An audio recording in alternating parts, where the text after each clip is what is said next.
A harsh blast of words shattered the air. Vision blurring, skin burning as if someone had pressed a brand into me. I looked up to see Niall's furious gaze pierce through me, crushing my last illusion. My fated mate had just broken my heart, more brutally than any physical blow. 3 minutes ago, I was daydreaming about redecorating this ridiculously expensive pack house. 2 minutes ago, I accidentally knocked over a framed photo in his bedroom, a picture of my sister. Now pain rushed in my ears. Sharp, humiliating. Akira roared inside me. A storm of betrayal that stole my breath. You broke it? Niall spat. This is the only picture I had with Beatrice. Your jealousy makes me sick. Are you completely insane? I gritted my teeth. No, you are the one who is twisted, he roared. I already agreed to marry you. What more do you want? Beatrice left because of you, because you forced the mate bond on me. The hatred in his eyes cut deeper than any words. She was your sister, and now you covet what was hers. You won't stop until every trace of her is erased, will you? He said in anger with an aggressive glare. He stepped forward, forcing me back until I tripped, falling against the table. The frame shattered and the sharp edges cut deep into my pride. When I tried to leave, his cold hand locked onto my arm, trapping me. But I was no longer docile. Freeing myself, I looked him dead in the eye and gave him a fierce mental blow, metaphorically striking back at his arrogance. It wasn't me, I said. One final attempt at reason. I never forced this mate bond on you. I never asked her to leave. Logically speaking, I understood why someone might blame me. On my 18th birthday, I shifted and realized Niall was my fated mate. Stupidly, I wrote it all down in my diary. I planned to tell him when he returned from his business trip. If he couldn't accept me, I was prepared for rejection. But Beatrice found my diary and made it public. Privacy meant nothing to her. She broadcast my diary to everyone in the Crescent Pack. I was publicly shamed as the pathetic spare who dared reach above her station. For her perfect sister's alpha. Then, Beatrice graciously left for abroad, leaving behind a letter saying she'd discovered my secret and decided to let go and let him be mine. Her generosity was as real as someone being generous with a credit card. That wasn't hers, and I was the villain who drove away the Crescent Pack's perfect princess. To my family, I was a long-neglected player suddenly promoted to the first string, a strategic shift I was now duty-bound to appreciate. My parents didn't truly care which daughter married Niall, only that the Pack alliance was sealed. Even if Niall had literally ripped my heart out, my parents would have handed him napkins to clean up. It was as if my parents had always hated me.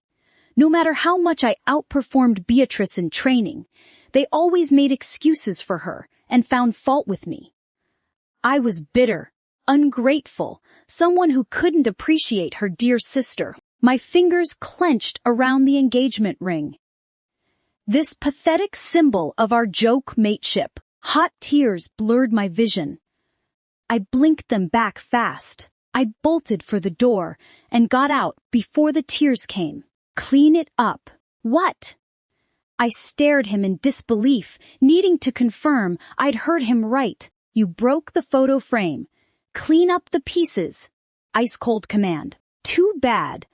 I never was good at taking orders. Number. I lifted my chin, zero compromise. His jaw clenched.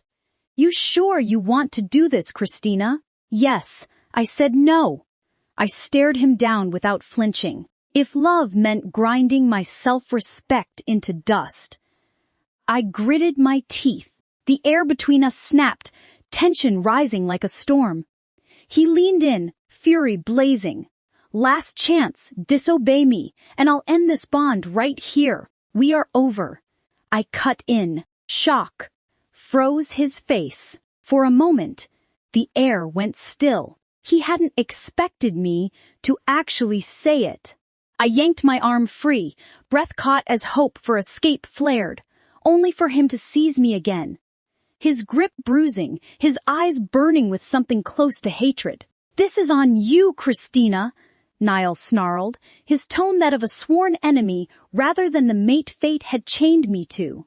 I, Niall Granger, alpha of the Frostbelt Pack. Reject. "Shut the hell up," I snapped. If anyone was ending this bond, it would be me, my gaze locked onto his. Unflinching, "You don't get to reject me. I reject you, Niall. Now accept it." The world seemed to crack. In half, Akira howled inside me. A keening wail of loss, while searing agony tore through my chest as the bond unraveled thread by thread. His jaw tightened, but he forced the words past clenched teeth. "I accept your rejection. Now clean up your mess and fix the damn photo." My hands shook as I picked up the shattered frame, shards biting into my skin, my pain smearing across the glass. I tore the picture down the middle, ripping his face away from my sister's, as if severing every last tie. The crack echoed between us. I leaned in, letting him see the fire in my eyes. "Now," I hissed. "We're done." The silence was absolute. My palm stung. But oh, the satisfaction almost dulled the pain in my chest. Niall staggered back, shock flashing in his eyes. It wasn't from pain, but from realizing the docile girl he'd despised no longer existed. I smiled coldly. "Goodbye, Niall. Go worship your shrine to Beatrice." And I walked out of that suffocating hell, head high. I would rather drown in my own tears than let him see one more drop. When I reached the parking lot, the cold night air hit my face, but overwhelming pain crashed over me, like a tidal wave. "No, you are the one who is twisted that breaking the mate bond would be this excruciating. If love meant grinding my self-respect into dust, then I wanted nothing to do with it." I curled up in the driver's seat, cold sweat streaming down my face. No one ever told me that breaking the mate bond would be this excruciating. It felt like having my heart torn to shreds and thrown to the wolves. I couldn't agree more. I wanted to find my mother. She would definitely know how to ease this kind of pain. Or maybe any creature, in pain instinctively, thinks of their mother. As I hesitated between sending a mind link or making a call, my phone vibrated. My eyes were so blurry that I fumbled to swipe and answer. "Chrissy, you must be insane!" my mother screamed. "How dare you humiliate Niall like this? The Pack Alliance is ruined." "Mom, he rejected me," I said weakly. "As informally also, he humiliated me. So there is that fun detail." "He..." "What?" For once. She sounded stunned. My dad's voice cut in. "Don't be dramatic. After everything Beatrice sacrificed for you, you will apologize to Niall immediately and beg him to marry you, or you are no longer welcome in our territory." He hung up before I could respond. I stared at my phone in bewilderment, my father's words echoing in my head. Not, "Are you okay?" Not, "We're coming to get you." Just threats about banishing me from the pack. Why was it that no matter how hard I tried, I still couldn't earn even a sliver of their approval? When I was rejected by my mate and dying from the pain, all my parents could think about was the Pack Alliance and my completely sister, who had disappeared God knows where. Beatrice never had to do anything. Yet, she was their precious jewel. So, this is it. On the day, I severed the mate bond with my fated mate. I finally realized that my parents had never loved me. It shattered my last remaining, pathetic and pitiful longing for my parents' love. Enough. I was done trying to earn love that would never be given. I was done being the convenient backup daughter. I was taking back the self-respect I'd lost long ago, and I was breaking free of this engagement. No matter the consequences, The drive to my rarely used apartment was a blur. The one I hadn't set foot in for months, ever since Niall's mom invited me to live at their pack house and plan the wedding. What a joke that turned out to be. As I reached my door, I fumbled with the security pad. Pain traveled through every inch of my body, and I gritted my teeth, refusing to faint pathetically on my doorstep. Wrong code. Again and again. Frustration boiled over.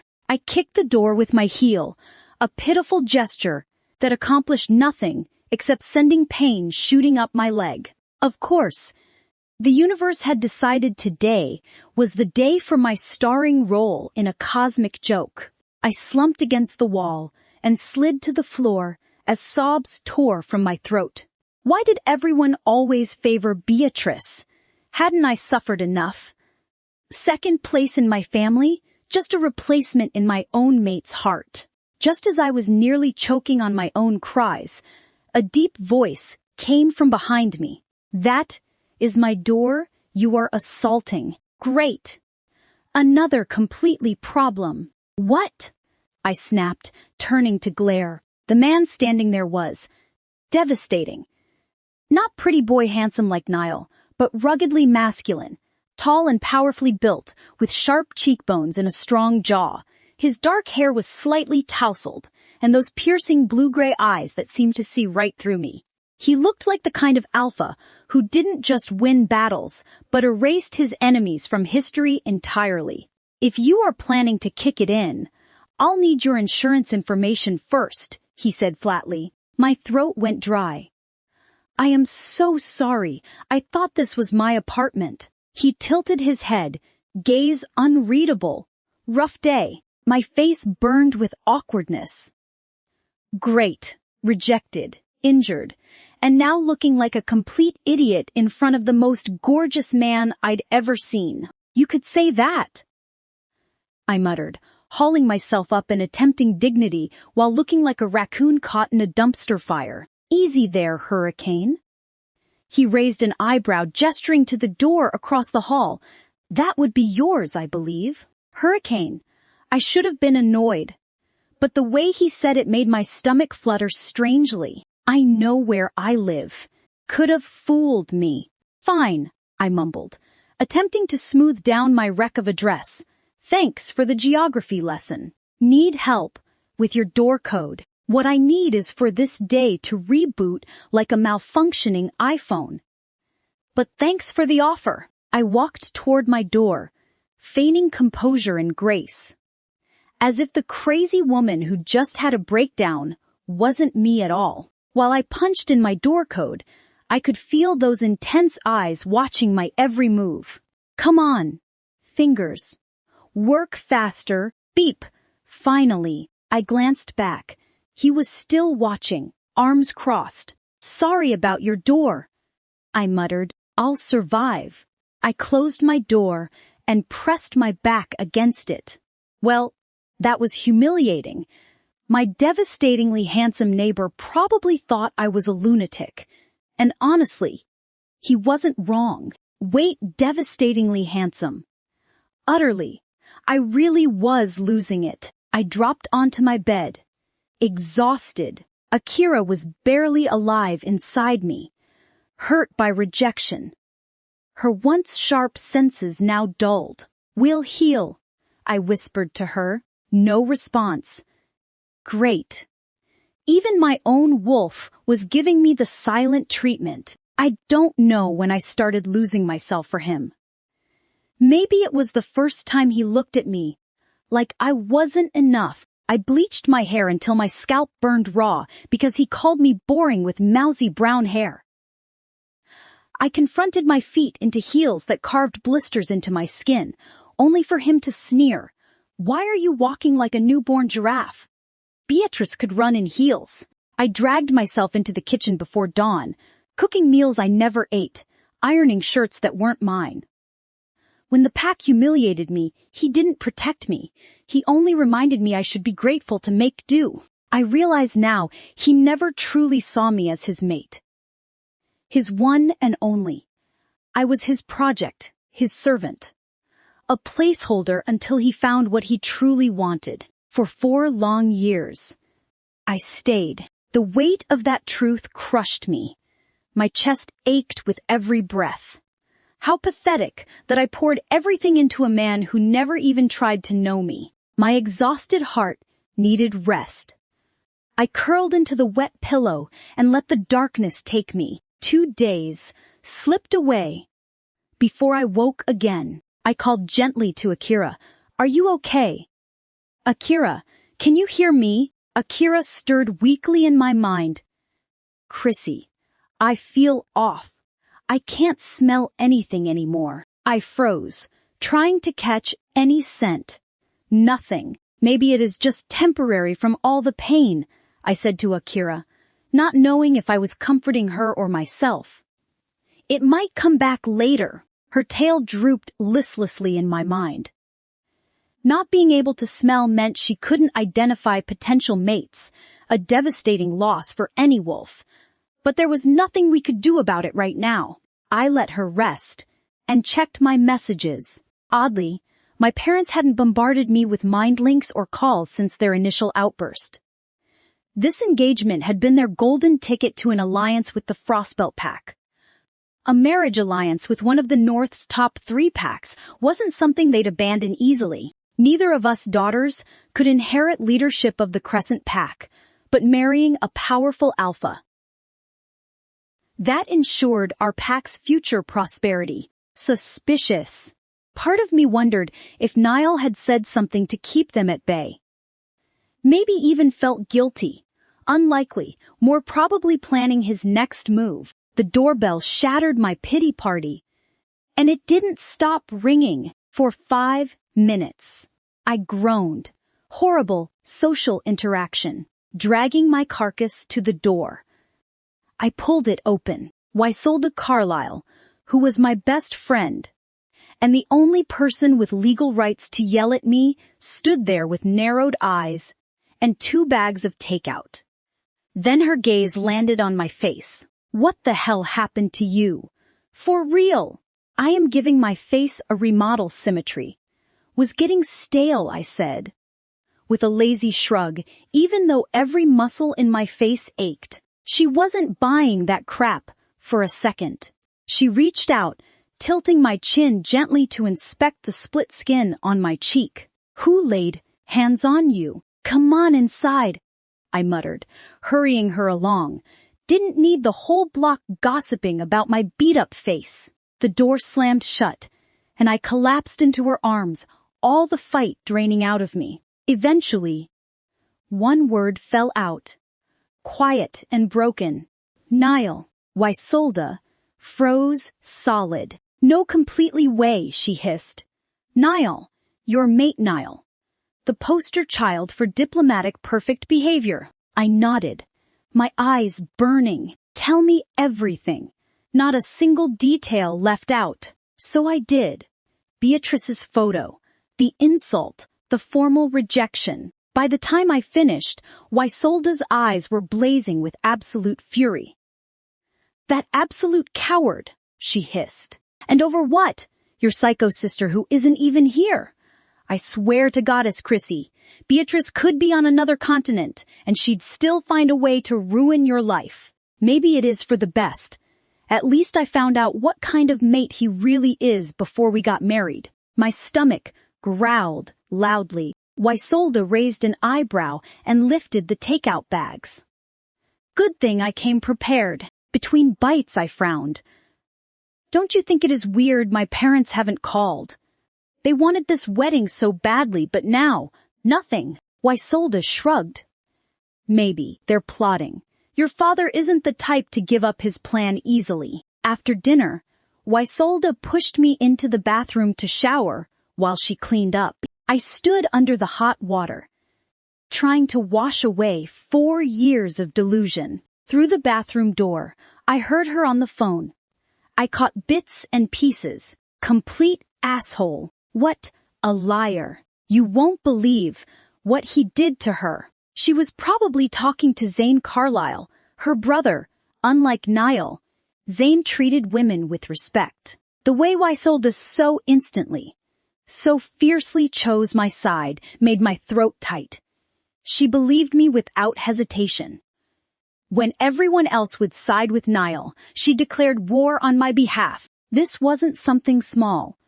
Going against Niall's pack could create serious problems for her family's small pack.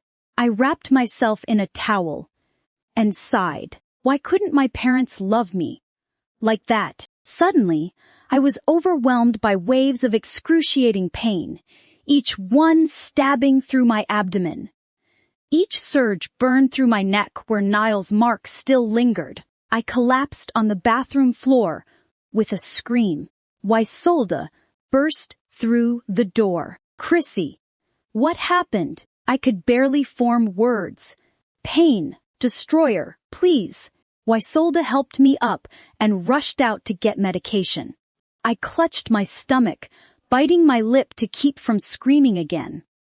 This was different from rejection pain. Akira howled in anguish inside me. It is mate betrayal, she whispered weakly. What?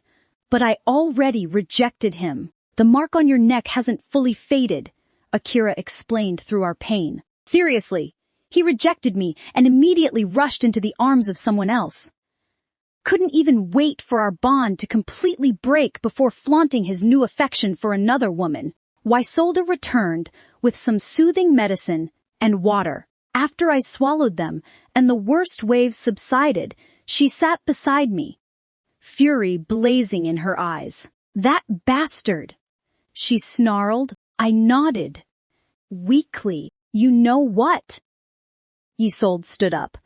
Utterly him. You shouldn't have to suffer alone through this pain. He needs to get a taste of his own medicine. I stared at her in confusion. Niall Granger is not a prize, and he sure as hell isn't worth mourning.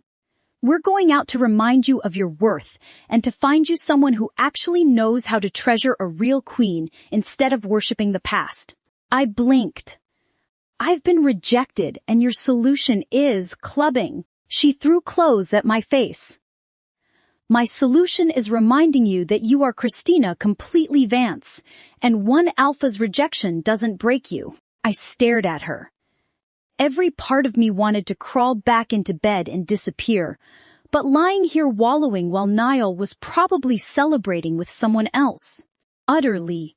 That. Fine, I said, dragging myself up. But if I collapse on the dance floor, you are carrying me home. Waisolda grinned wickedly.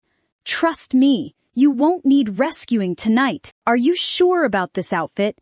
Do I really have to wear this? I asked, adjusting the sleek evening dress that felt a bit more daring than my usual style. Sweetheart, it is not vulgar, it is daring elegant, Isolde said, dressed like a mafia queen and standing tall against the icy wind in her 5-inch heels. Plus, don't cheapen yourself like that. But isn't this a little too? I didn't even finish before a brutal gust of wind humiliated me across the face. I immediately wrapped my sinful fur coat tighter around myself and curled up like a frozen prawn. Waisolda let out a groan. Chrissy, come on. We're going to High-Rise City's most exclusive pack club, not an Arctic expedition. I am just glad I won't be hospitalized for hypothermia tonight. Thanks, I snapped back. She rolled her eyes. Don't you already have a fur coat, you know? The one that comes naturally? She said, clearly questioning why a werewolf was complaining about the cold. I bit back, because I am in human form right now. I thought we'd have to wait in line like everyone else. That was the whole reason I wore this fur coat. But clearly, I had underestimated Waisolda. She had no intention of following the rules. With the ease of someone who'd done this 1,000 times, she slipped a rolled-up bill into the bouncer's hand, her palm casually grazing his rock-hard chest like a Bond girl who'd forgotten her martini. 10 seconds. That was all it took. We were in.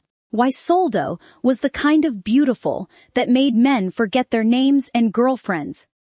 In 2 seconds, we sailed into Luna's Eclipse.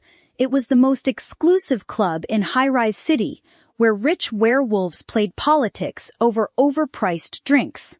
The place was thick with heat, perfume, and the effervescent scent of champagne. I ripped off my coat the second we stepped inside, only to be met with a glare from Isolde that said it all.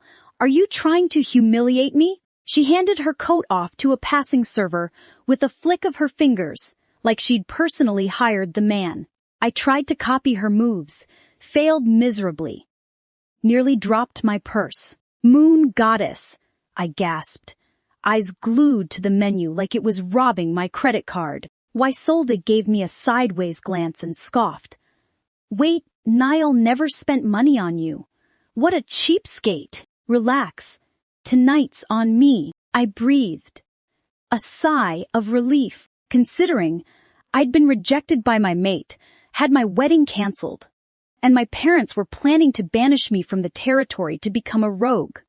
I needed a fortune to buy scent masking spray to ensure I could completely vanish from Niall's radar and start a new life. Price tags aside, the view was elite rising young gammas, handsome future alphas, and a swarm of finance bros who looked like they gave TED Talks on dominating Wall Street in custom suits. Honestly, it was a room full of show-offs and wannabe flirts, all hiding under the dim lighting.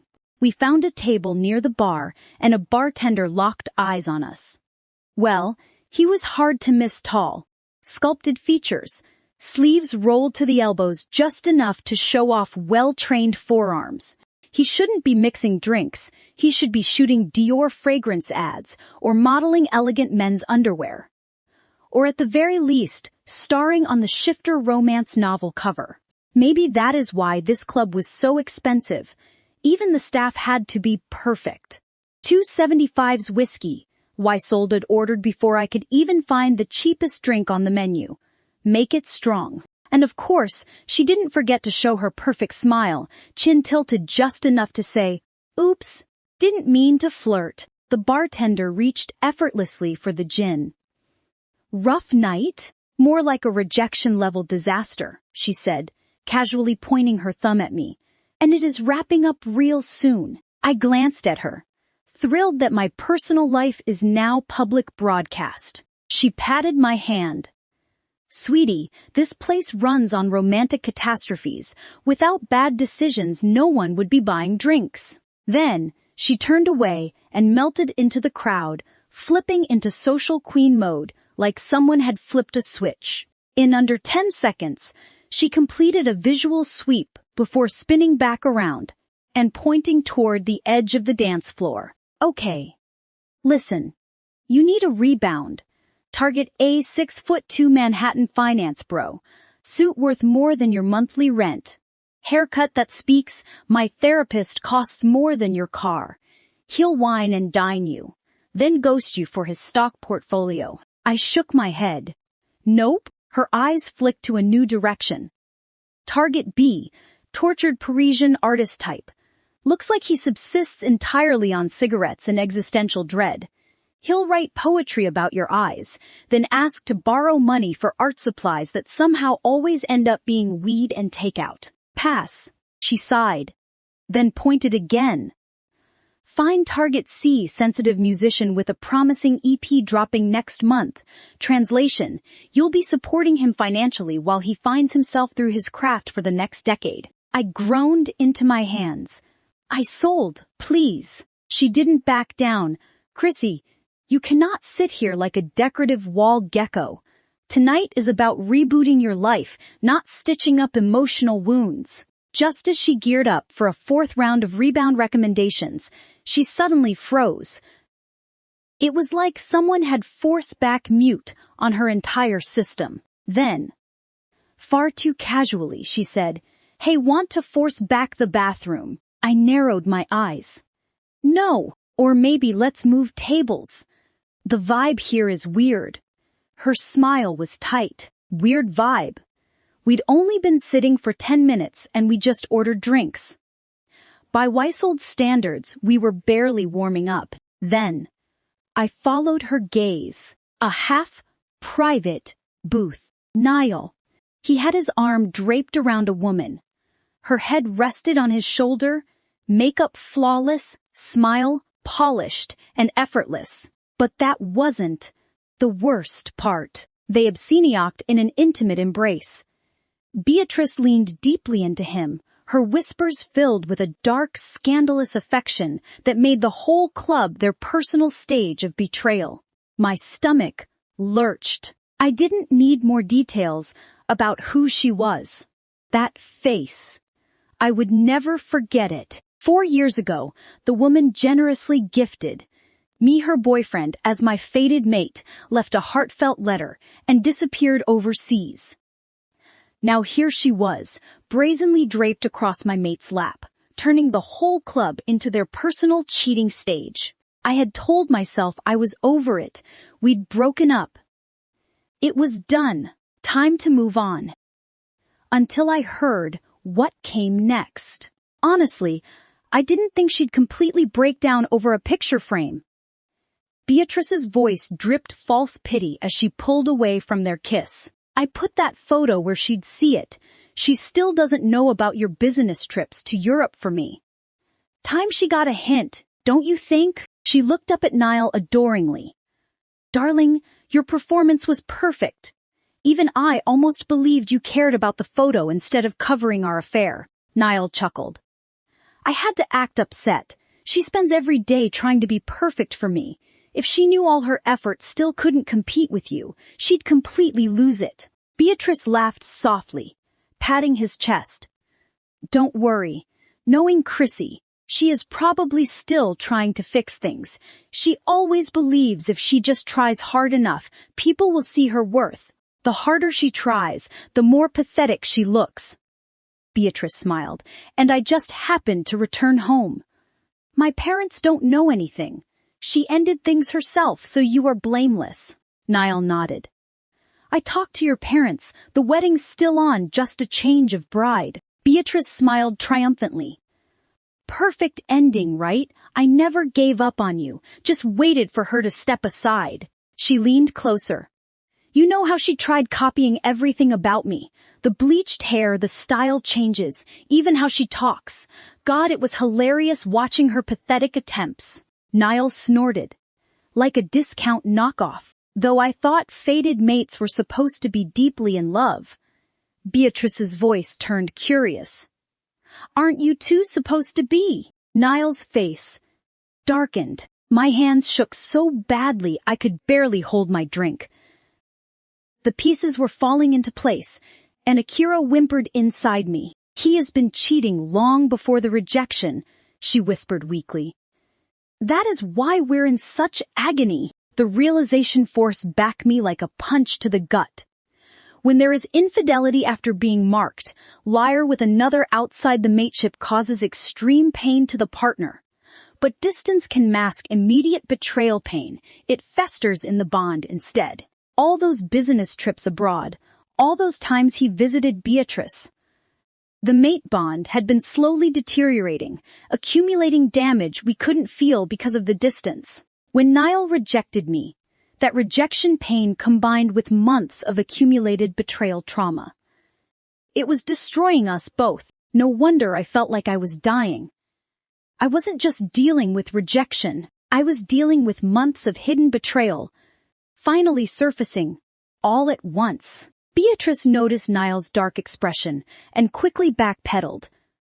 I am just teasing, silly. I know I am the only one in your heart. The words stung like humiliation dressed up as banter. It was the kind of punchline you'd expect at a comedy club, not from your sister and your mate. Funny, isn't it? How the people who know you best are the ones who can cut the deepest? Akira stirred inside me, her growl low and hungry for payback. Isolde was pleading with me to stay calm, to not do anything stupid. But her voice was nothing but background noise. I wasn't the same Christina who swallowed her pride for praise anymore. I slipped free from Isolde's grip and turned to the bartender. Your best champagne, put it on Niall Granger's tab. The bartender handed me the bottle. With the bottle in hand, I strode straight toward Niall and Beatrix. their embrace so tangled, so theatrical. It looked like a scene from a midday drama. My stomach turned at the sickening sight. Rage consumed me. I marched over, grabbed a bottle from the bar, and slammed it onto the table, right in front of them. The loud crash echoed like thunder, shattering their lyre and making Niall flinch as the remnants of our past broke into pieces. Beatrice screamed and leapt off his lap. "Christina! Are you insane? What are you doing here?" She scrambled to find a lie. "You are misunderstanding. It is not what you think." Niall cut her off, his hand gripping her arm. "Don't bother explaining, Beatrice. It doesn't matter. Your parents will take our side. We're just correcting an old mistake." Beatrice's panic instantly turned into smugness. She curled into his side and cooed, "Oh, honey, your head's wounded pride. We have to get to the hospital." Niall calmly took a tissue from one of his guards, dabbing at the pain on his forehead. "So now you know everything." Before I could respond, Isolde rushed forward, her hand raised to insult Beatrice. "You filthy traitor!" Niall's hand shot out, gripping Isolde's wrist brutally. His voice was ice cold. "My woman isn't for some nobody from a backwater pack to insult. Playing the hero. Know your place." My heart sank. Right, he was a powerful alpha. I couldn't fight him head-on, but I still had the glass shard in my hand. I moved swiftly, stepping up to block Beatrice and confronting them directly. My aura flared with dangerous intensity. "Let go of my friend," I commanded, my voice dripping with venom, "or I will personally ensure your reputations are dragged through the mud until there is nothing left of your perfect images." The moment he hesitated and let go, I threw the broken glass at their feet and exposed their affair to the onlookers, shattering Beatrice's fragile pride. She gasped in absolute horror as her world crumbled. "Now, get your woman and get out, Zien." As soon as they were gone, Isolde dragged me out of the club. "Chrissy, I am so sorry. I had no idea they'd be there tonight. I didn't even know Beatrice was back." Isolde's eyes were full of regret. I gave a bitter laugh and shook my head. "Neither did I. But I heard it loud and clear. They've been screwing around for a while. To them I was just in the way. Those goddamn assholes." Isolde hissed through clenched teeth. "You should tell your parents. Let them know Beatrice isn't the perfect angel they think she is. What about Niall's parents? No way they'll tolerate a scandal like this." I was quiet for a moment. Isolde had a point. Niall's mother, Louisa, was the only person who had supported me. But he was her son. She wouldn't choose me over him. Not in the end. And my parents. I let out a breath. "You know better than anyone. They only care about Beatrice. No matter what I do, I'll never replace her." Isolde grabbed my shoulders, worry darkening her gaze. "So what now? You are just going to let them humiliate you. Maybe." My voice dropped to a whisper, a weariness weighing it down. "Maybe if I accept it, it'll finally be over." Suddenly, Isolde's phone buzzed. She glanced at the screen, her brows knitting in frustration. "Chrissy, my agent just called. There is a last-minute ad shoot. I have to go now. Can you get home on your own?" I nodded, managing a faint smile. "Go. Don't worry about me. I'll call when I get back." After she left, I hailed a cab. Instinctively, I gave the driver my home address, but barely 2 minutes into the ride, a wave of suffocating pressure settled over me. "Actually," I said, "take me to any bar. Preferably one where people go to forget their names, not celebrate them." The driver barely shrugged. In high-rise city, heartbreak was just another traffic pattern. 10 minutes later, I was sitting at the bar, working on my third whiskey sour. Maybe fourth. I'd lost count. The bartender kept giving me that, "You should probably slow down" look, which I was completely ignoring. "Another," I demanded. pushing my empty glass forward. "Ma'am, maybe?" The bartender started. Did I stutter? I cut him off, sliding my credit card across the counter, like it was a weapon. "I am trying to drown my sorrows, not baptize them." The bartender sighed, but obliged. "That guy's right." A deep voice came from behind me. "Unless you want to wake up in a stranger's bed tonight." I turned, ready to snap at whoever dared interrupt, then froze. It was him, the elegant neighbor, the one who'd helped me after I'd kicked his door by mistake, politely pointing out the right one. Tonight he was dressed in an expensive suit, his hair slicked back, revealing striking features that would make Michelangelo weep with envy and beg to sculpt him. "Well, look who it is," I slurred. "The moon goddess's envoy. Did she text you my GPS, or do you just have some built-in radar for women making terrible decisions?" He chuckled, the sound rich and warm like expensive brandy. "Let's just call it a finely tuned savior complex. You should have been Captain Rescue instead of an alpha," I sighed dramatically.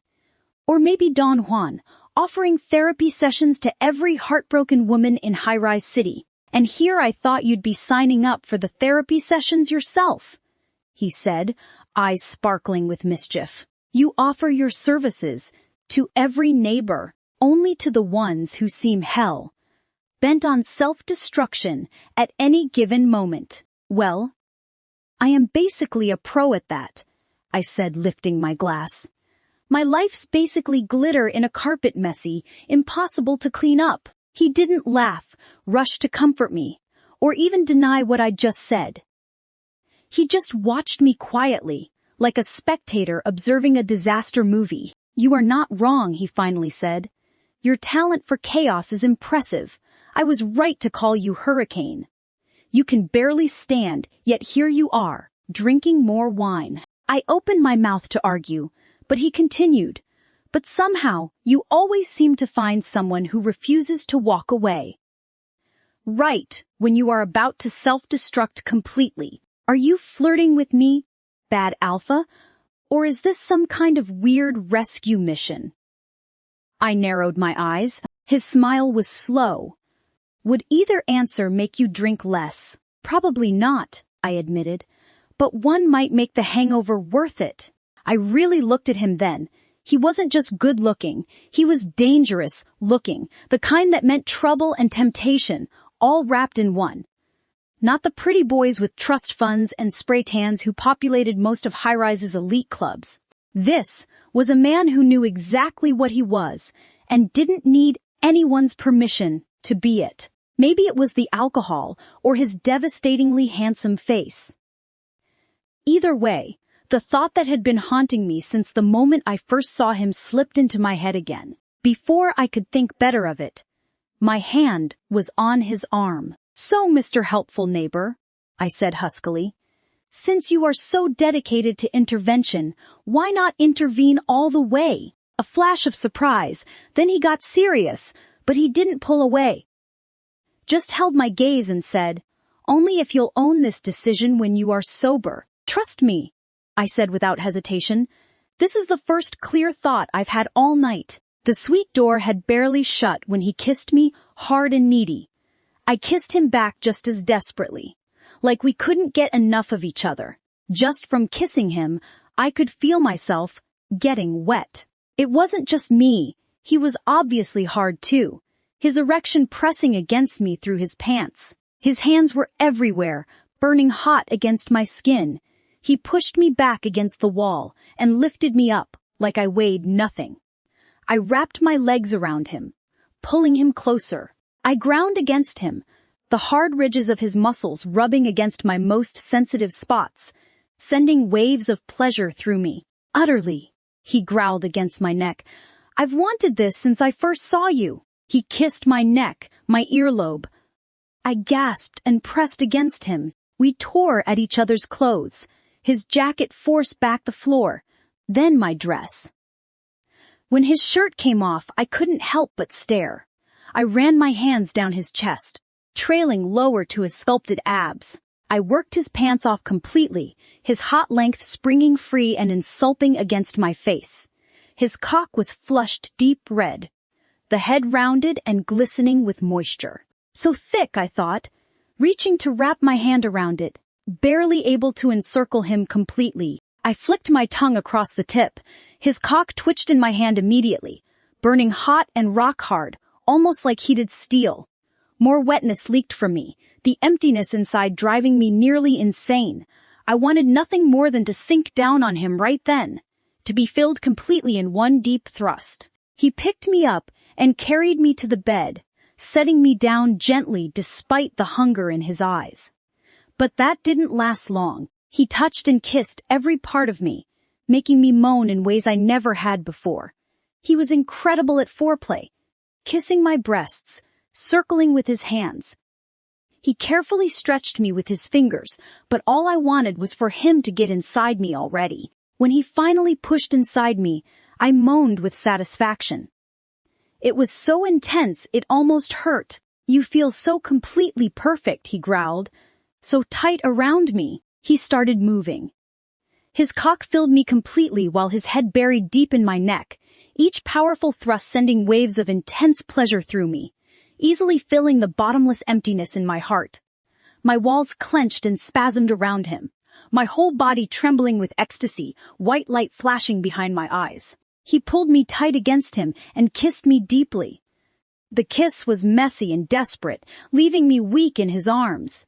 On the bed, our bodies were completely entwined, him pressing me down as his hips drove relentlessly, burying his thick length inside me again and again.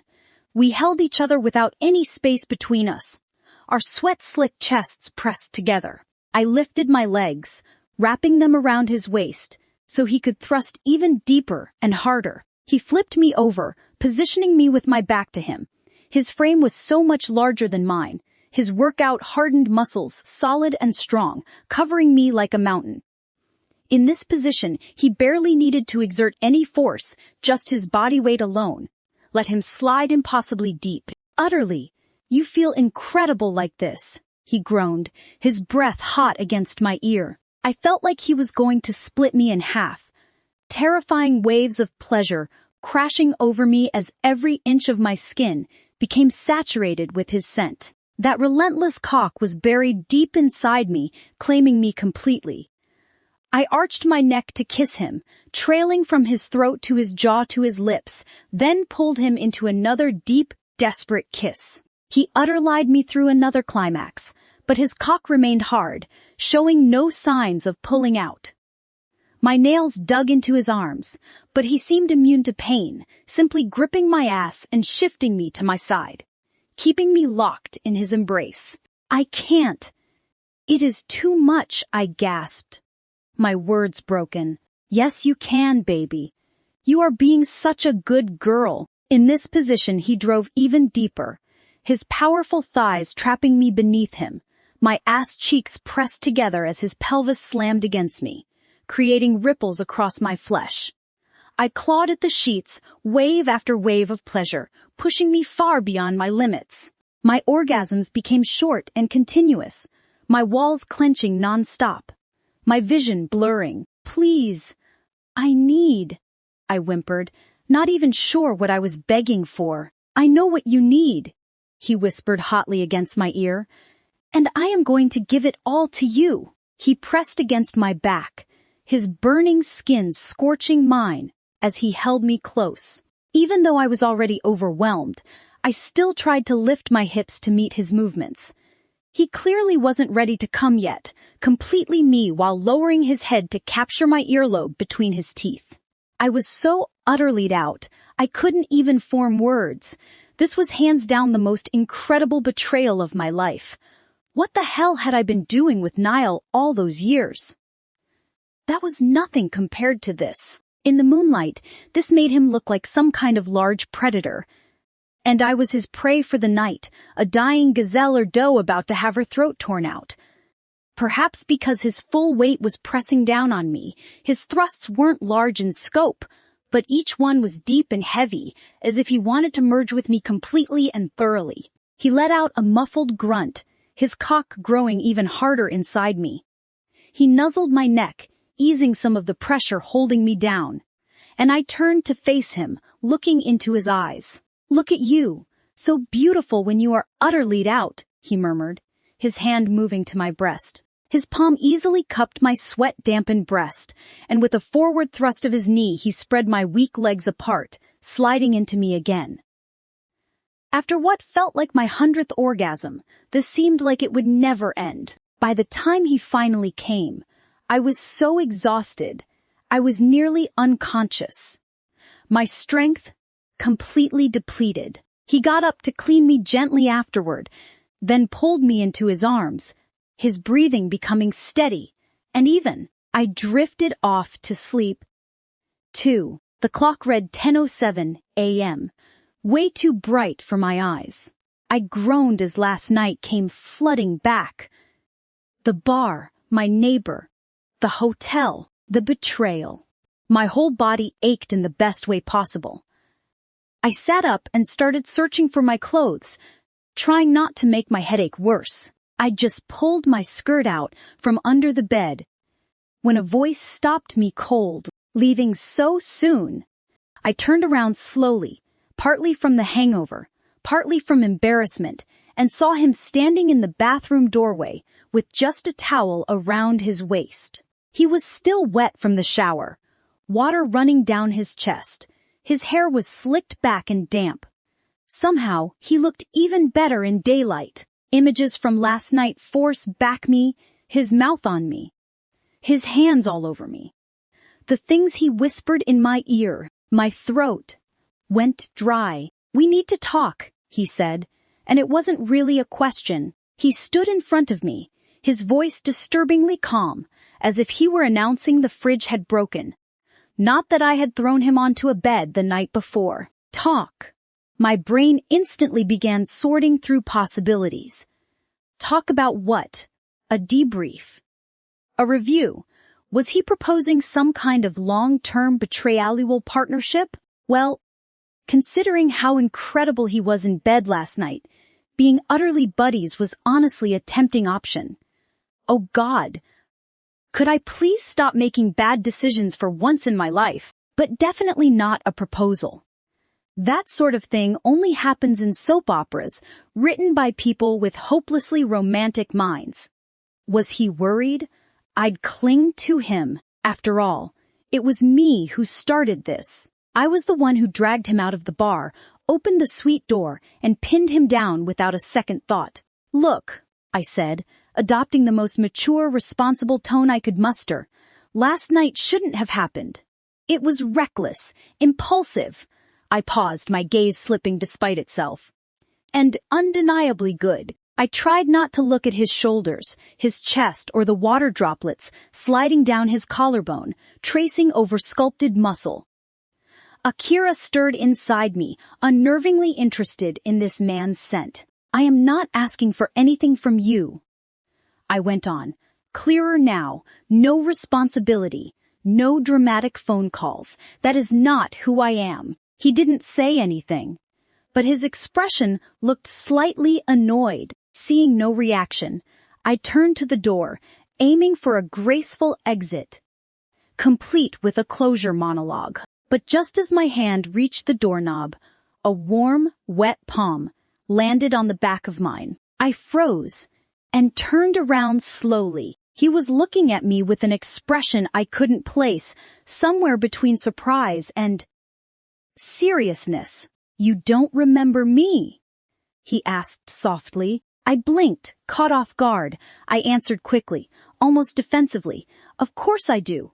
You are my new neighbor." Technically true. Totally accurate. That face was unforgettable. Or, more precisely, that face standing in front of me in just a white towel, with water dripping down those abs. Yeah, not something easily erased from memory. I swallowed, hard. The silence stretched. Then he said, "It is fine. Doesn't matter." I blinked. "What? Can I go now?" I asked dryly. His hands still hadn't moved. He looked at me again, then said, "Will you marry me?" What? You are not serious. I finally found my voice. I am completely serious, he replied, as if he were announcing a quarterly financial report. I've just returned from Europe. I've been alpha of my pack for some time now. But I still don't have a Luna. He stepped closer, his wolf's energy radiating power that made Akira whimper inside me. Unmated alphas are considered volatile, aggressive, but with a mate and cubs. A cold smile touched his lips. People see us as grounded, cautious. The council prefers their pack leaders domesticated. I fell, silent. 2 days ago, I vowed I'd bring home someone better than Niall, someone impressive enough to silence my parents. Now, the universe had sent an answer, just with a thick layer of irony. But I knew marriage shouldn't be like this. I'd already lived through a loveless engagement once. All it left was a house full of silence, hollow liar, and a slow, brutal erosion of my self-respect. I opened my mouth to say no, but at that moment, my phone rang. The sharp ringtone cut through the quiet like a knife. I glanced at the screen and felt like a bomb had exploded in my chest. Franklin Vance, my father, the alpha of the Crescent Pack, whose word was absolute in our household. I looked at his face, familiar yet distant, then back down at my phone, and finally, I said the words, "I can't accept." I walked out of the hotel suite, the ringtone still shrieking. I answered. Not because I wanted to, but because I needed. "Where the hell are you?" My father's voice was angry. "Your actions reflect on this entire pack. Do you understand the strategic liability you've created?" Ah, there it was. Not, "Are you okay?" but "How have you damaged our investment portfolio?" "I'll be there soon," I said coldly, hanging up before he could start calculating my depreciated daughter. Value. I gave the driver my parents' address and collapsed into the backseat. Like someone bracing for a public execution. Okay, let's get this over with. My neighbor, aka my one-night stand, was probably insane, but I still had a drop of alcohol-induced courage left in my pain. The old Christina, desperate for pack approval, hadn't crept back in yet. I had to move fast. The pack house sat on the center of the Crescent territory, in the kind of suburban enclave that didn't welcome anyone who couldn't trace their pain line back 3 generations. No human visitors. No rogues. Just an elegantly worded, pure pain-only policy. At the wrought iron gate, I took a deep breath. I felt like a boxer entering the ring.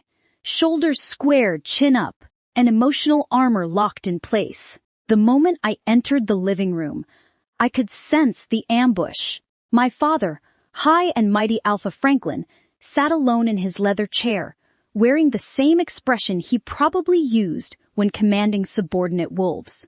Beside him, my mother, Caroline, with her perfect hair and perfectly aligned pearl necklace. To their left, Niall sat on the sofa, all solemn and brooding, as if waiting for a pack tribunal to direct his next pose.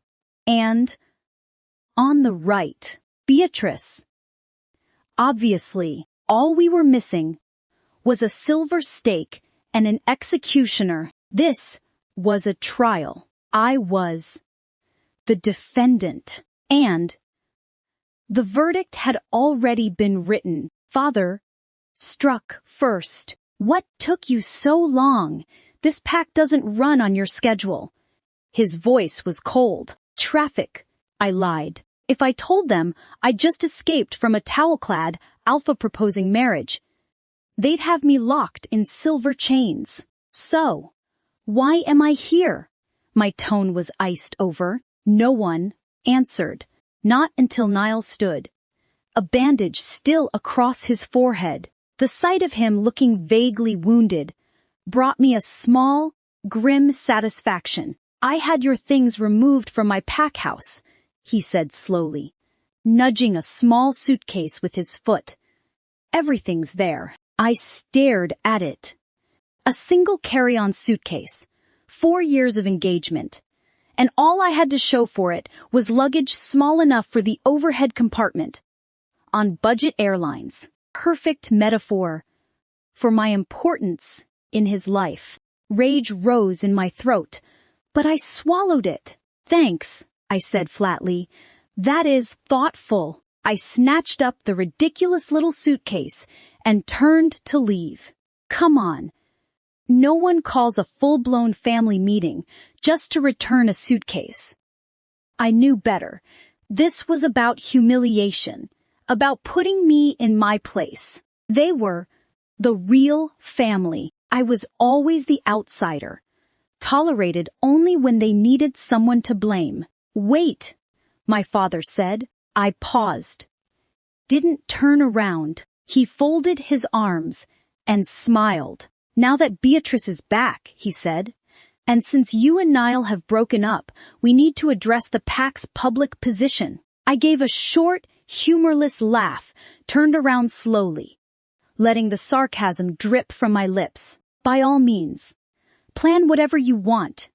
It is not like you've ever asked for my opinion before. We used to ask, he shot back when you were still the sensible daughter, the one with potential. He stepped closer. You are too emotional, Christina. Your insecurity drove you to paranoid, accusing Niall trying to control him. You rejected your fated mate, and that is what destroyed the relationship. His words were blades, light in tone, ruthless in effect. So this is on you, and you will announce it to the other packs. Tell them you fell for someone else. That is why you rejected your mate bond. I froze. Something ripped open inside my chest, like they'd torn it apart with their bare hands. I looked at them, all of them, my parents, Niall, Beatrice, so calm and deliberate, like a script they'd rehearsed for weeks. What had I done to deserve this? Where had I gone so wrong? I glanced at Niall, hoping for something I didn't know what exactly. A shred of decency, a moment of courage, but there was nothing. Just that entitled look staring back at me, unapologetic and self-satisfied. This was absolutely insane. No, I refuse to make that statement, I exploded. Niall and Beatrice's affair caused me unbearable pain, weakened my wolf. Akira and I can barely sense sense anymore. You both know that means I'll have difficulty bonding with any new mate. I was ready to storm out, but that is when my father finally stood, like a judge preparing to read the sentence. You don't have to worry about finding someone new, he said with absolute finality. We've already made arrangements. As long as you are still part of this pack, you have value, don't you? I stared at Franklin in fury. In his mind, my value was marrying some alpha to bring resources to the pack. Utterly that. I had my own career to prove my worth. You are absolutely right, Alpha Franklin. As long as I am in this pack, I am valuable, as your prized commodity to auction off. My voice was sweet as poison. What a brilliant businessman you are, selling your own daughter. Too bad your best merchandise just quit. And with that, I stormed out. I must not be their daughter. How else could my own parents treat me like some expendable omega when I carried the same crescent pain as Beatrice? Akira, my wolf, snarled inside my mind. They don't deserve us, Chrissy. The moment I got back to my apartment, I collapsed into bed. I didn't move until my phone started ringing. It was Isolde. You ditched family dinner night? She asked before I could even say hello. Your father just called my dad and asked almost every pack member in the entire Carlisle pack, demanding to know if you were hiding out with me. Well, Hello to you too, I groaned. And no, I am not hiding. I am staging a tactical retreat after declaring independence. What happened? Wait, don't tell me. Niall did something spectacularly stupid again. I didn't wait for her to speculate further. I just blurted out everything. The final fight with Niall, my parents making me publicly confess to cheating. And, yes, I also told her about the one-night stand. I left out the proposal. Isolde let out a howl so loud I had to pull the phone away from my ear. You had a one-night stand with your neighbor? The one who looks like he stepped out of a Calvin Klein billboard? And you didn't send me a single picture. I switched the phone to speaker and tossed it onto the couch. He is not just hot, Isolde. He is an alpha. An alpha. Her voice reached a pitch only dogs or werewolves could hear. From which pack? I don't know. I didn't exactly ask for his pack credentials while he was taking off my "Don't you dare stop there" Christina Vance details now. I dragged a pillow over my face. You are the worst best friend in the history of werewolf friendships. And you are dodging. She shot back. Yes, I was. I never hid things from Isolde. Not even when Niall started showing his true colors last year. Not even when Beatrice accidentally ruined my portfolio before the design competition. But last night, I slept with a man whose pack I couldn't identify. Just to wash Niall's memory off my skin for a minute, an hour a night. Whatever it took to feel free again. At least tell me this. Isolde pressed. Did your wolves recognize each other? Any mating pull? My hand unconsciously went to my neck, where his teeth had grazed my skin. I don't know, I muttered. Akira was unusually quiet. Holy moon goddess, Isolde breathed. You need to find out who he is. What I need is to figure out how to deal with my parents trying to auction me off to the next available alpha. Now that Niles rejected me, Isolde went quiet for a moment. You know you always have a place with our pack if things get ugly. I swallowed hard. Thanks, I managed. I might need it sooner than you think. I glanced at the time and cursed. I've got to go to work. Now that my parents had made it clear, I was as useful as a declawed cat in a hunt.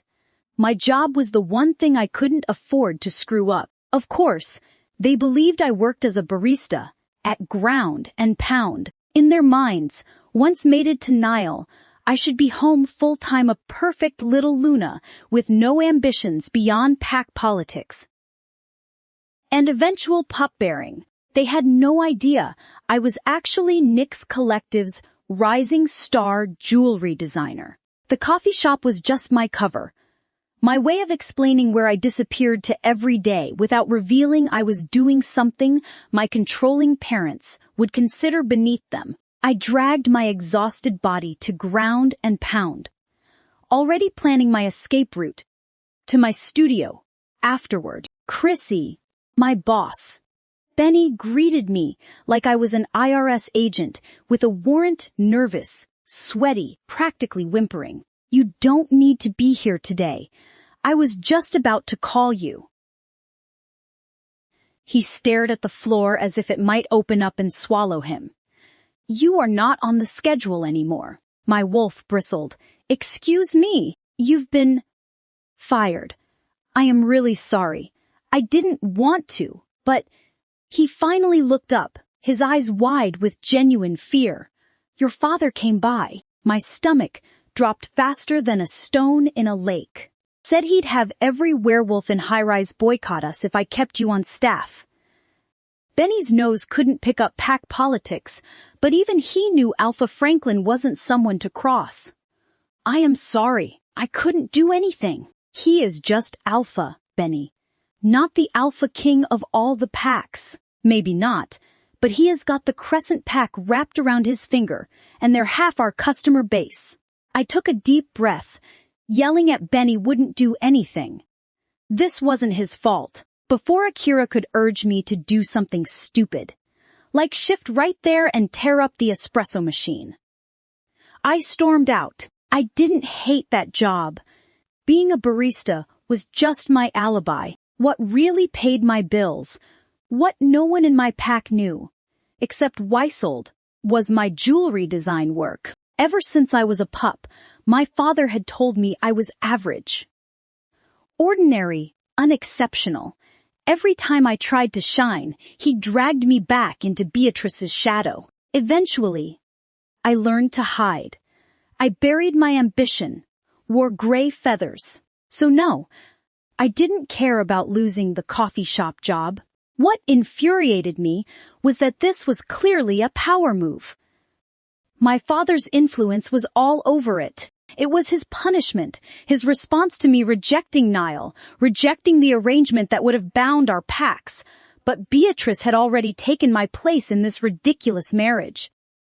Why couldn't he just leave me alone? He was sending me a message. You don't get to walk away from the pack's plans. I can destroy any independence you think you've earned with just one word. If he thought I would come crawling back, belly up like I used to, begging for the pack's approval, he could go howl at the moon. I wasn't his obedient pup anymore. I was done playing the good little daughter. 30 minutes later, I confronted open the front door of the pack house. No knocking. No announcing myself through the pack mind link. I didn't care. I had come ready to start round 2 of our family dispute. What I found instead was something far worse. My parents were sitting on the couch, sipping pain-red wine worth more than my rent, actually laughing, with a man I didn't recognize. The scene was picturesque, like they'd stepped right out of How to Host the Perfect Alpha Wannabe dinner. He was a sleazy, off-brand version of an old-school pack boss. Custom suit, shirt open too far, revealing a pasted-on-looking thicket of chest hair, like holiday decor gone wrong. Everything about him was overdone. The bleach white teeth, the polished, pointless smile. Darling, my mother cooed. Come meet Mr. Leonard Shaw, alpha of the Silver Heights pack. A true self-made wolf. There is so much you could learn from him about turning wolf talent into real pack success. It forced back like a silver bullet to the face. Leonard grinned ear to ear. His eyes went straight to my neck, searching for mating marks. Lovely to meet you, Miss Vance, he said. I do hope we get to run together soon. I always enjoy taking young she-wolves under my wing, especially unmated, beautiful ones like yourself. I didn't bother hiding my expression. It wasn't disgust. It was the look a wolf gives right before it tears out a throat. He was practically drooling. I could hear his wolf howling mating calls in his head. Christina, my father warned in that threat tone. Don't be rude. Show Mr. Shaw proper respect as an alpha. I didn't move. I didn't even blink. My mom's laugh rang out, high and brittle, like a fox caught in a trap. Young she-wolves are so temperamental these days, aren't they? She said to Leonard, with the practiced tone of a Luna placating an alpha. Leonard just waved it off. I like a female with spirit. Makes the chase more interesting. Yeah, and I like hunters who don't use silver bullets. We can't all get what we want. And my father, the same man who had told me, we'll handle everything just days ago, was now nodding at Leonard like a hotel concierge hoping for a good tip. That is when I understood. This wasn't an introduction. It was an offering. I was the sacrifice on display tonight. This wasn't about meeting a promising alpha male, but a pack alliance negotiation. I was being marketed like a breeding female with a bonus dowry. When Leonard finally left, I turned to face them. What the hell was that? My mother raised her wine glass, took a triumphant sip. That, she said, was your future mate. Interesting. introducing me to a man who is clearly over 60 and has buried several wives, the kind of man who would definitely make headlines in the human world as a textbook example of husband is usually the destroyer in those spousal erase cases. Wow, it is a miracle I've survived to 24 without being poisoned by my own parents. I snorted. You've officially lost your mind. You are pimping me off to a man who probably qualifies for a senior discount. Watch your tone, my father snapped, his alpha voice making the glasses on the table vibrate. Leonard Shaw is a shipping magnate who controls 3 major port terminals in High-Rise City. His pack may be smaller than ours, but his business acumen is unparalleled. I stared at him. So, this is it. I dump Niall, and suddenly you are throwing me at the next alpha with a functioning heart valve. Dad's jaw tightened. The Crescent Pack invested in you for 24 years, Christina. Elite education. Social training, that lavish coming-of-age ceremony. Do you think any of that came for free? Send me an invoice then. I shot back. I'll pay back every penny, but I am not selling myself to the highest bidder just so you can get your money's worth. You misunderstand your position, he said ruthlessly. This isn't a negotiation. The pack needs stability after your little tantrum with Niall. Leonard provides that opportunity. My mother sat beside him, silent as a museum exhibit, stirring her tea like she was trying to create a whirlpool to escape into supportive, in the way that meant she'd watch him throw me under the bus for his business deals, and then hand me a bandage for the damage. That wasn't why I came back, I said, redirecting. Why the hell did you call my boss? You got me fired. That was the price of disobedience, Dad replied coolly. You don't get to disrespect the pack's arrangements and walk away unscathed. Actions have consequences, Christina. I am never marrying Shaw, or any other creep you drag out of your alpha contact list. Dad's expression didn't change, but the room temperature seemed to drop. You'll fall in line. You always do. You've already cost me my job. I don't even live at home anymore. There is nothing else you can take from me. His smile was slow and cold. He kind that reminded everyone why he was alpha. Don't be so sure. You like your apartment, don't you? Shame if your landlord suddenly received an offer he couldn't refuse for that building. My stomach dropped faster than an elevator with cut cables. And that best friend of yours, Isolde. Her parents' little family business still depends on our supplier network and territory protection. The Carlisle pack is what? 1/10 our size. They'd never survive winter without our support. I stared at him, stunned. You wouldn't. Would you be willing to risk it? The way he said it made me certain that he meant every vile syllable. Franklin Vance didn't just run the Crescent Pack.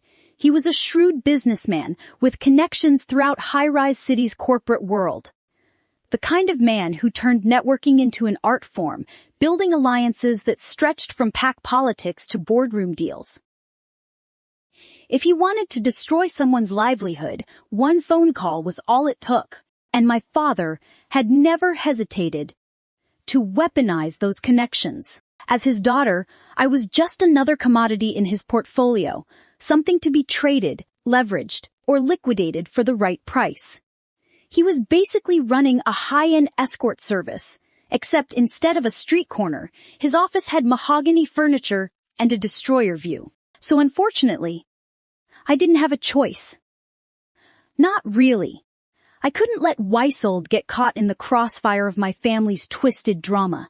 If someone had to go down, it wasn't going to be her. So I went on the offensive. I can't marry that old creep, I said, with all the conviction of someone who just bet their life savings on a horse named Maybe Tomorrow, because I am already engaged. My father's teacup froze midway to his lips.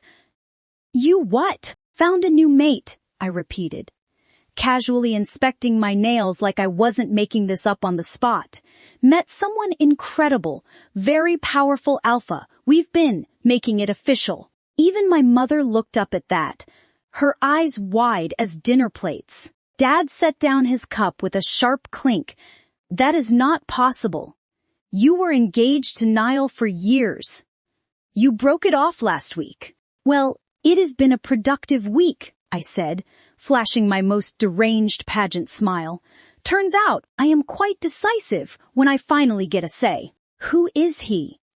Mom finally spoke. You'll meet him soon enough, I said, lifting my bag and stepping toward the door. I'll bring him home for dinner sometime. And I promise he'll make your Leonard Shaw look like a small-time player trying to run with the big dogs. Dad rose from his chair, his alpha presence filling the room. Christina Vance, you are not walking out of this house until... Until what? I turned, summoning every bit of courage I'd never known I had.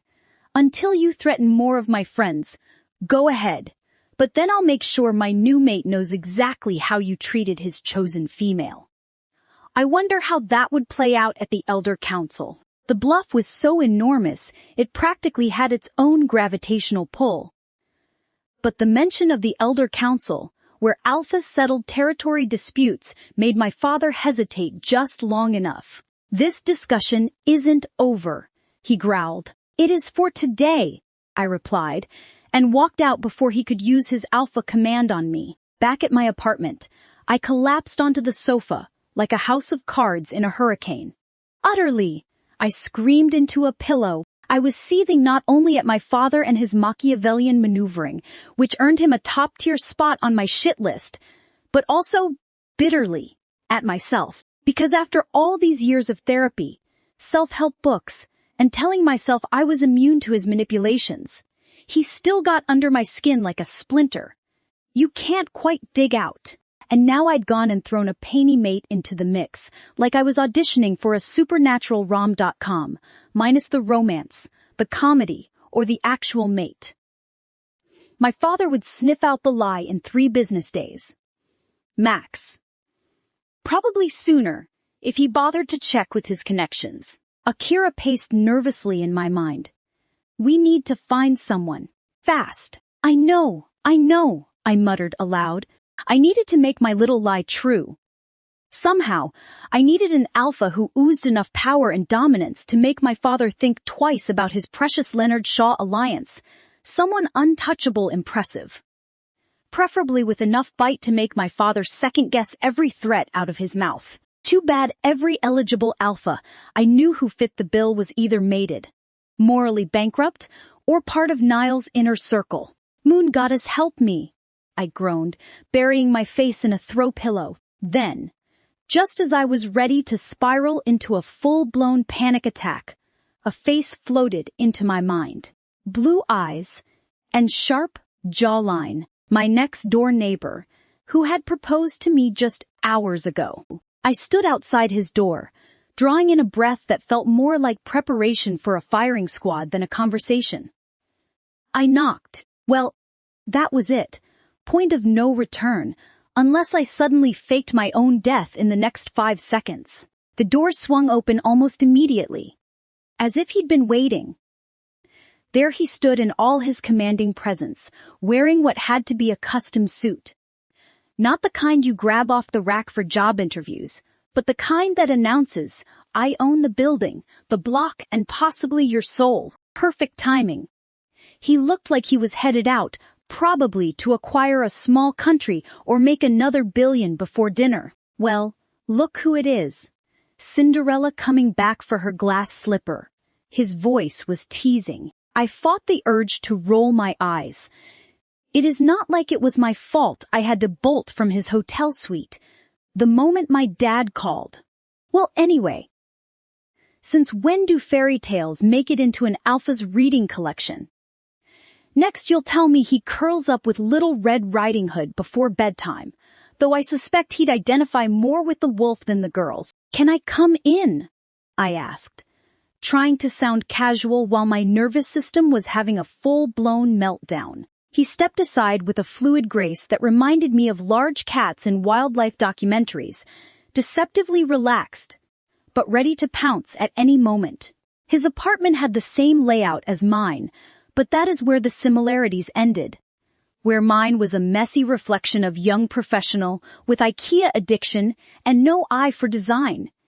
His was straight out of Architectural Digest. Minimalist furniture that probably had 6-month wait lists, sleek surfaces that had never known the touch of a takeout container, and absolutely zero clutter. It looked expensive but impersonal, like he hadn't bothered to actually move in. No personal photos, no random trinkets, nothing that said, "A person with emotions lives here." Just a gorgeous, soulless showcase that whispered, "I have money and excellent taste, but I am just passing through." "Can I get you something to drink?" he asked, gesturing toward what I assumed was a kitchen that had never seen actual cooking. "Anything that is not alcoholic," I replied quickly. "I need a clear head." A smile passed over his face. "Water it is." He moved to the kitchen, giving me a moment to collect my thoughts and rehearse my insane proposition one last time. I could do this. Just a simple business arrangement between neighbors. Nothing weird about proposing a fake mateship to the walking embodiment of dangerous attraction who happened to live next door. When he returned with 2 glasses of water, I pulled out the check I'd written and held it out like a peace offering. "For the shirt," I explained. "The one I accidentally ripped during our time together." "You mean the shirt you ripped off me like a kid, tearing into Christmas wrapping?" His words made me flush, and then he glanced at the check with the interest of someone being offered Monopoly money. "I don't need it. Maybe not. But I do need to give it. I placed it on his glass coffee table where it looked pathetically out of place. The silence that followed felt heavy enough to sink through the floor. I suddenly felt like every cell in my body had received the memo to panic at exactly the same time. He moved closer, barely half a step, but enough to make Akira stir restlessly. "What is the real reason you are here?" My body reacted instinctively to his proximity. Not fear exactly, but that primal awareness you get around someone who clearly runs things. With his well-built body, he was displaying a strong sense of authority. My pulse quickened, my mouth went dry, and every sense heightened. He radiated that unmistakable alpha energy that made me want to lower my head. Finally, I spoke. "You mentioned a proposal back at the hotel. I was a bit distracted at the time." He raised his eyebrow. "Interesting. But you still haven't answered my question." "I want to marry you." The words tumbled out before I could stop them. His expression shifted minutely, the barest flicker of surprise breaking through his composed facade. "Not really marry you," I clarified in a rush, words spilling like I'd knocked over a dam. Yes, technically, legally, but not. For real. My father is basically trying to pimp me out to some creep old alpha named Leonard Shaw, who controls half the shipping terminals in High-Rise City and is looking for wife, number God knows. What? And if I don't show up with someone even more powerful and intimidating, my father will make good on his threats to ruin my best friend's family business and probably kick me out of my apartment. So I need a fake mate who radiates enough "don't utterly with me" energy to make my father back off, and my list of candidates is currently just you. I finally paused to inhale, my chest heaving, like I'd run a marathon. He didn't laugh or call security. He simply studied me with that unnerving intensity, like a chess master, considering an unexpected but intriguing move. Then he nodded once. "All right." I blinked rapidly. "I am sorry." "What?" I said, "All right, I'll do it." He said it so casually, like I'd asked to borrow a cup of sugar instead of asking him to pretend to be my mate. Just like that. My voice had climbed to operatic heights. "My family's been pressuring me to find a mate," he explained, taking a casual sip of water. "Like I told you yesterday, I need a Luna. Your proposal solves both our problems." I stared at him, completely dumbfounded. I need a fake mate at exactly the same time him need one. What are the odds? I narrowed my eyes. Wait, just to be clear, it is a fake mate you are looking for, right? Not a real one. Fake, of course, he replied, but there was something in his eyes that didn't quite match his casual tone. And arranged mateship for mutual benefit happen more often than you think in our world. We're just skipping the courtship and going straight to the contract. I stared at him. You are serious. Deadly. And you just decided this after one night. He smiled meaningfully, then shrugged. You left before I could discuss it properly. I figured you weren't interested. I thought you were joking. I rarely joke. Christina, wait. I didn't remember telling him my name. Whatever, it didn't matter. What is the catch? I asked. He'd agreed too quickly. I was starting to suspect this was some new type of scam. No catch. Just terms. With that, he gestured for me to sit on his couch. I perched on the edge, feeling out of place. He reached into a drawer and pulled out a black notebook. He clicked an expensive-looking pen, like someone who regularly drafted contracts before breakfast. If we're doing this, we're doing it properly. You already have terms written down, I asked incredulously. I like to be prepared. He flipped open the notebook. Shall we? I dropped onto his sofa, feeling like I'd stepped into some alternate reality where handsome alphas kept contract templates for fake engagements in their drawers. First, he began, all business now, duration. I suggest 6 months minimum. Less than that looks suspicious. 6 months? I repeated, stunned. I was thinking more like 6 weeks. Your father would never believe you found a mate, fell in love, and broke up that quickly. Not after your 4-year engagement to Niall Granger. He must have investigated me. How else would he know about my relationship history? Did having a one-night stand with an alpha come with a background check now? If anyone should be doing background checks, it should be me demanding his STD results. Beggars can't be choosers. Though I bristled at the mention of Niall, I couldn't argue with his logic. Fine. 6 months. Public appearances. We'll need to be seen together regularly, pack functions, business events, family gatherings. I assume your calendar is fairly flexible. Sure, I managed, still trying to process that this was actually happening. Physical boundaries. His eyes met mine, intense and calculating. We'll need to establish an acceptable level of liar for public settings. I nearly choked on my water. Liar quotient? He used the phrase, liar quotient, and I had to fight the urge to check if this was all some elaborate prank being live-streamed on TikTok. Hand-holding, casual touching, and kissing in public when necessary to sell the relationship. My cheeks flushed hot.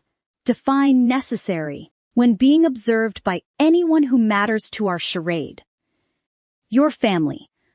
My family pack members who might report back to either. What about other things?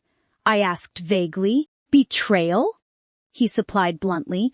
Not required by the agreement, but available for negotiation if mutual interest exists. I nearly choked. Let's keep that off the table for now. As you wish. He made a notation in his notebook. No mating bite, obviously. That is permanent. Obviously. I echoed, feeling increasingly surreal about discussing the intimate details. As for living, arrangements. Whoa. I held up my hand. Living arrangements. What about them? We'll need to at least appear to be living together eventually. Mates typically live together. Did he seriously just say, live together? Is he actually writing up a contract right now? I hadn't thought that far ahead. We could say we're taking it slow, for a while perhaps, but engaged couples usually don't keep separate places for long. We'll cross that bridge when we come to it, I said firmly. He suddenly looked up at me and said, almost forgot. We need to make it legal, a registered mating ceremony with the elder council. I was dizzy from all his terms. Excuse me, My pack lawyers scrutinize everything. They'd investigate any claimed mate thoroughly. It needs to withstand legal examination. But a mating ceremony is too formal. Wouldn't we be real mates then? I protested. Well, the ceremony wouldn't actually take place. It would just be a registration.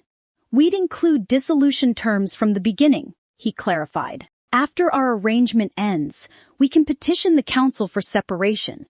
It is uncommon, but not unprecedented. My heart ran fast.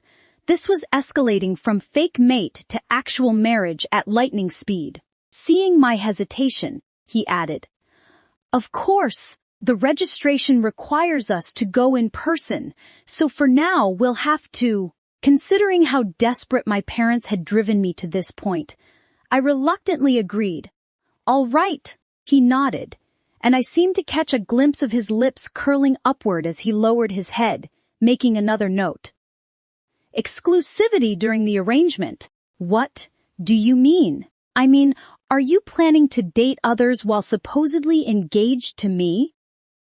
His tone was calm, but something in his eyes flashed possessive. "No, that would defeat the whole purpose." "Good, neither am I." He closed the notebook with finality. "I believe those cover the basics. We can amend as needed." My head was spinning. This was happening too fast, too smoothly. Like I'd wished for rain and gotten a flood. "Why would you agree to all this?" I demanded. "You look wealthy and somewhat charming. You could have any female you wanted.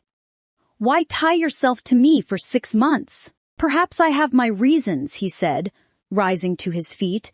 He moved toward me in a way that made my stomach flip. "Perhaps I find the arrangement appealing." We were standing close now. Too close. "This is insane," I whispered, more to myself than to him. "Is it?" His voice was low. "Or is it the perfect solution to both our problems?" I stepped back, needing distance to think clearly. "I need to know what I am getting into. Full disclosure." His gaze sharpened, and when he stepped closer, the air in the room thickened with his alpha presence.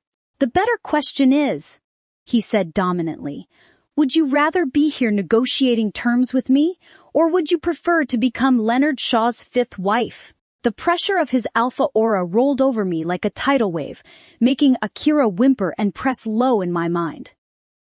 My pulse raced as every instinct screamed submission.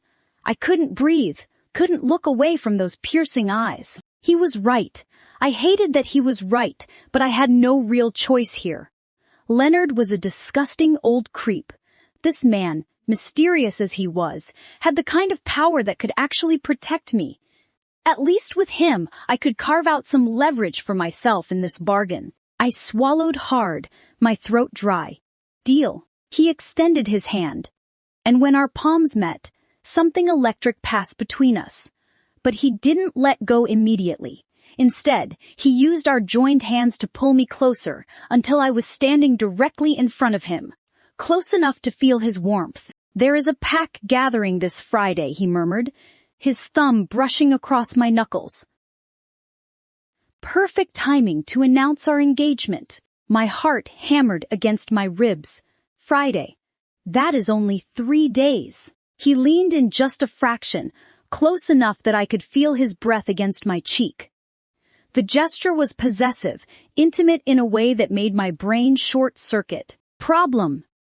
His free hand came up to cup my chin, tilting my face up to meet his gaze. Heat rushed to my face as my body responded to his nearness. This was supposed to be fake professional. But his touch was making me forget every rational thought. "No," I managed, my voice embarrassingly breathless. "That is good timing." He raised an eyebrow with that infuriatingly attractive smirk. "Get used to my sudden proximity, Christina.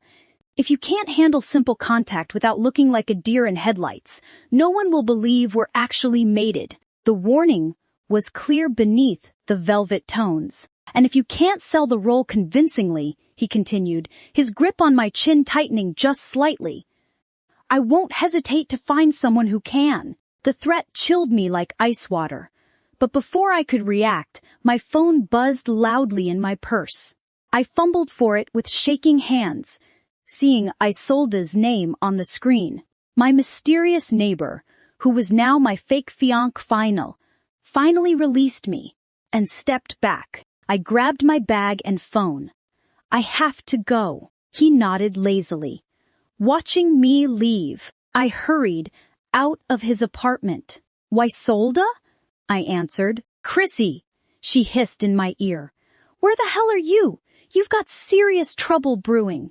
Your father's been making calls. I tried to sound normal, even though my heart was still pounding. I think I already stirred up trouble myself.